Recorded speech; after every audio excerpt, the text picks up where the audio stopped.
Hey guys, it's Cyrus of Chaos. I'm here with Lorrie Marcil Holmes, who's running for the position of at-large director in the USFA's upcoming election. And today we're going to ask her some of your questions and let her discuss some of her initiatives. So Lorrie, why don't you introduce yourself, tell us why you're running, and give us a brief overview of your platform. Hi, Andrew. It's great to be here, and I really appreciate the opportunity to talk with you and to get my thoughts and ideas and answers to questions out in a broader fashion through your platform. Hmm. I'm a current board member. I'm running for re-election to the board this time. I was first elected in 2014, so I have some pretty significant and deep experience on the board of USA Fencing. I've seen it grow considerably during that time.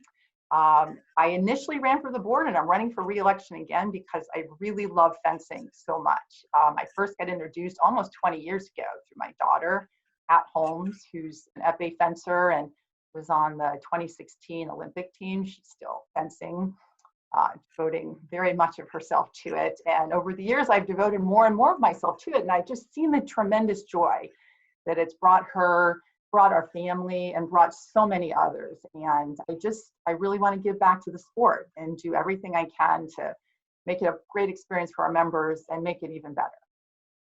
Fantastic. So during your time on the board, what would you say is your greatest, most personal achievement?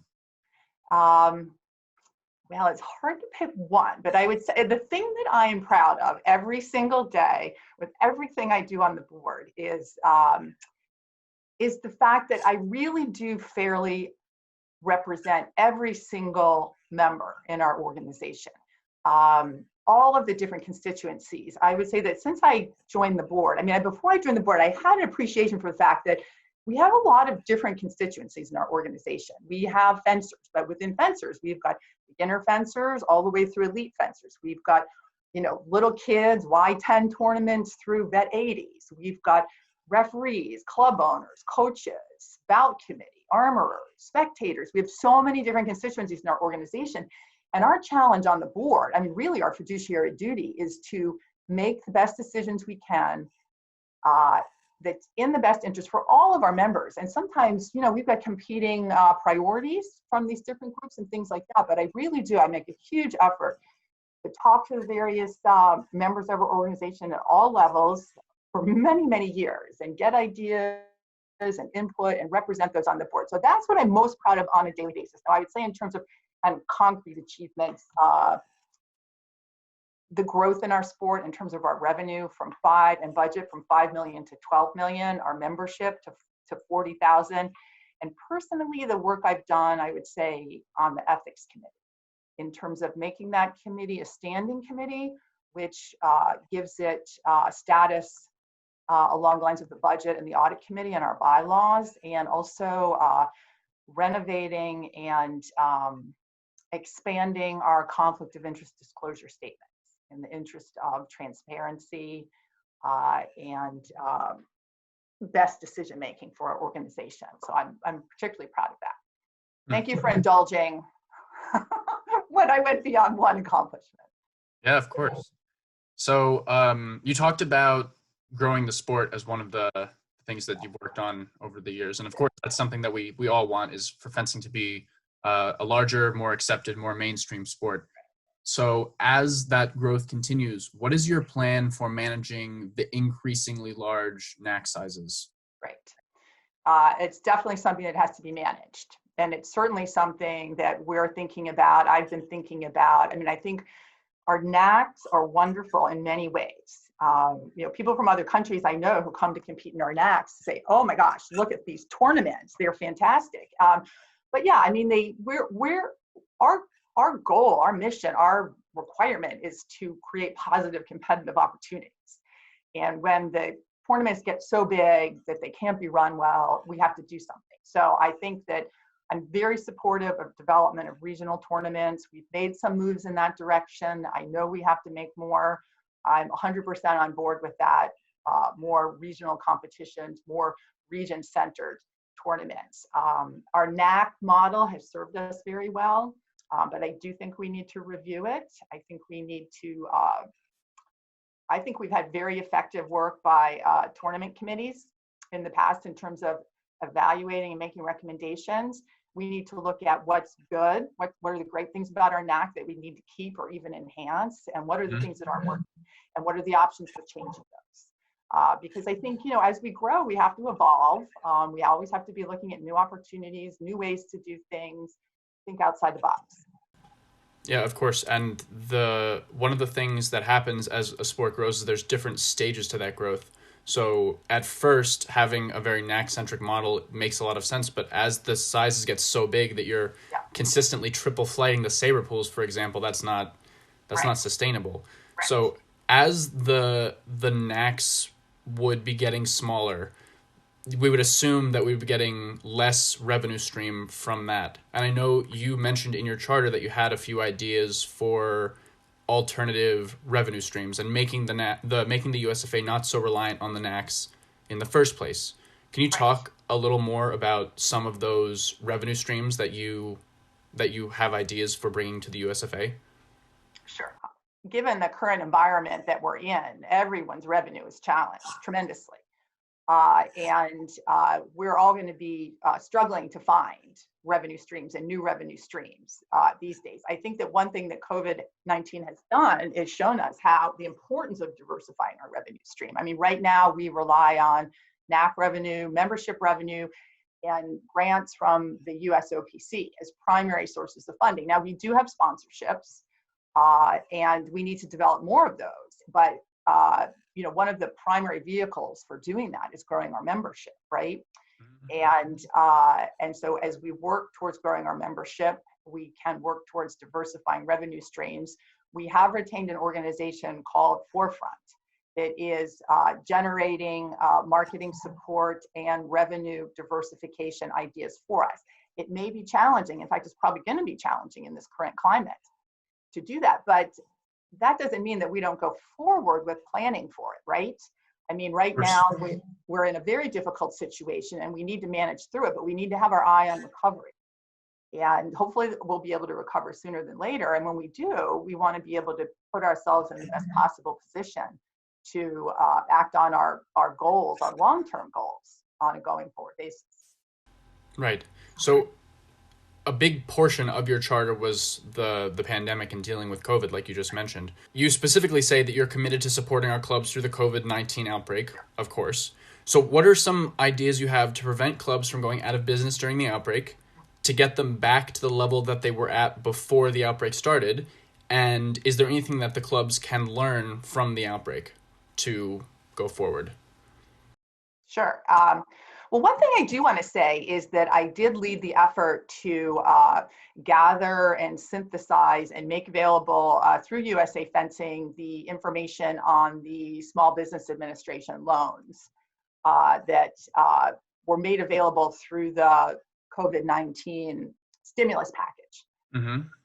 Passed by the Congress and signed by the president. And I did know right away, I'm not alone in knowing this, like the tremendous financial impact that would be brought upon our organization and our clubs due to the pandemic and all of the closures and the stay-at-home orders. So obviously that's a temporary form of assistance. Right. We are looking at, and I've been discussing different sorts of membership initiatives because we are expecting a decrease in membership this year. I think every organization like ours is, and that's going to hit our clubs and that's going to hit the national organization. So we're looking at and talking about things from membership incentives, fee credits or reductions, different things, working with our budget committee in terms of what can we do to try and keep our members participating and staying active with our organization. I mean, one thing that I think has been so heartening is what we've seen clubs do and the ways we've seen them adapt, and from Zoom classes to all kinds of online offerings and even Zoom social events. And it just reminds me why I love fencing and why I devote myself to the board in this role, because fencers are just so determined and dedicated and so creative and imaginative. And so I think that, and talking to some club owners too, there's some thinking that some of these things, even once we're all back able to be physically close and doing all the things like we used to do, that some of these things may help to grow our sport more. If we can have online offerings, that maybe if you can't get into the club that night, or you're out of town, or that sort of thing, and you can somehow participate, that I think one important thing as we try and manage through all this devastation is to keep our eyes open for opportunities. Sometimes just doing things differently, you realize, hey, this actually works. I wouldn't have done it this way before, but as you say, I can learn from this. This is something that we can carry forward. So I think it's important to look at things that way too. Yeah, I completely agree. And it really shows how resilient our community is, because the basis of the pandemic is stay 6 feet away from everyone, and the business model of these clubs is having people close together. And it seemed like an impossible problem to fix, but through the medium that we're talking right now, a lot of these clubs are able to stay open and maybe not like do as well as they were before, but still make a sustainable living. And that's really impressive to me, at least. So, and I think I think US Fencing has to continue to, I think we've done a good job, but I think one of the services USA Fencing can and should offer is to share those practices, so that clubs can see what other clubs across the country are doing and get ideas and develop their own programs and that sort of thing. And I think that's one way that USA Fencing can help to facilitate those sorts of developments, and try and by communicating information to the clubs too. Yeah, absolutely. We're all in this together. So in that sense. Yeah, definitely. Yeah. So let's go to a theoretical point in the future, right after the pandemic has ended and we've all been given the green light to go out and start doing things again. Right. What would the structure of a tournament hypothetically look like at that point? Would we try to open them up in like a smaller, more limited way? How would that look exactly? So we don't know right now, right? Yeah. We really don't. And, I have to say that and be honest, because what we have to do is follow the expert advice. That's what we are responsible for doing, is following the USOPC guidelines, the CDC's, government authorities, and we have to build from there. I think we have to take the steps that are necessary as to keep everyone safe. I mean, that just has to be, health and safety have to be a real priority for us. Will we all be wearing masks? Not fencing masks all over the place, but will we all be wearing masks? Will there be some conditions on spectators, and some distance keeping, things like that? I think there very well could be for a period of time, right? Yeah. So I think that we just need to follow expert advice and adapt our tournaments accordingly. I think we can do that, and we will do that. But right now, the best we can do is stay open and transparent with members as we all work together to try and sort this through for tournaments on every level, right? I think we just need to pull together on what's working, what's not. I think I need to identify where the possible problems may arise. I mean, some of them are obvious, some of them are less so, and we'll be doing that. I mean, the national office has been working on that already, right? And it's just not entirely clear. We're waiting for more information.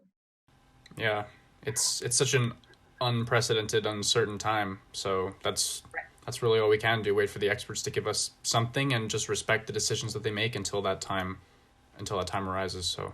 And I also think too, it's another opportunity to sort of, for a fresh look, right? And think outside the box. Some things that we've been doing a certain way, we may just figure out a better way to do them that we're happy with. Right? Yeah, definitely. Necessity is the mother of invention, right? In that sense. Yeah, exactly. So my last question for you is one about the priorities of the USFA. So I think the three main things that the USFA is responsible for doing is promoting the sport, growing the sport, and achieving competitive excellence, especially at the highest level among the athletes. So right. How do you balance between those two things, both like the amount of time that is spent on them and the amount of money that is spent on them? Well, I think that those are still, I think our mission is the same. I think our priorities are the same. We're still who we are. And I don't think you necessarily make one more important than the other because of the pandemic. I think we try to move forward on all of the fronts, trying to achieve all of our goals simultaneously. I think we owe that to our members. Now, that said, we're going to have financial constraints. I mean, there are certain things that we've planned for and hoped to do, right? I mean, there's so many things. There's such a list of things that we were Yeah. moving towards that are going to have to be put on hold, for sure, while we navigate through the financial aspects of this and get on the road to recovery. But I think all of our grow, our promote, competitive excellence, I think we push forward on those in the best way that we can under the circumstances. Look for opportunities and keep our eye on what's ahead. Well, that's all the questions that I have for you. Is there anything you want to say before we part ways today? Well, I just hope that everyone votes. It's very important to vote. You have a chance to elect your leadership. I would obviously encourage every listener to cast your vote for me. I do think that, we are in a crisis right now. I think there's a lot of value in experienced leadership. I do bring with me, in addition to my long experience in fencing and on the board, substantial professional experience as a lawyer for several decades. I've spent my career solving very difficult problems for clients under very challenging circumstances oftentimes. So I know there's always a solution, but you just have to find it. Even the most difficult circumstances, we can navigate through and get past and be healthy. Great. Lorrie, thank you so much for your time today. Well, thank you, Andrew.